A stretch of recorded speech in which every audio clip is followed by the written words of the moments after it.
In that cabinet, I'm the only guy who was speaking.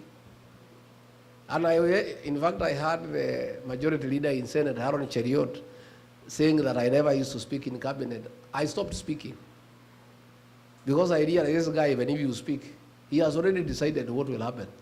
So you are just wasting your time. So I'll just sit and not even listen because he has already decided what will happen. So they had met her. I found working groups of young people. Nobody is a boss there. Everybody is allowed to be creative and to have initiative, and is discussed and agreed on. It was a very useful lesson for me. That given a chance to lead Kenya, I'll create such an environment even within cabinet, even among PSs. I just allow people to talk and be easy so that they are able to be creative and productive and they can be useful to the country. So I want to say I am very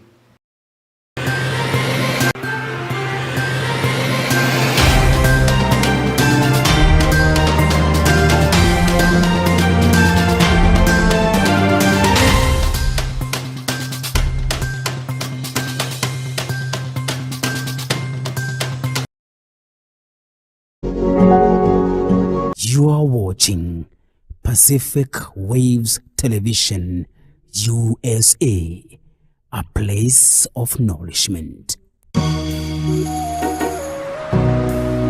Pacific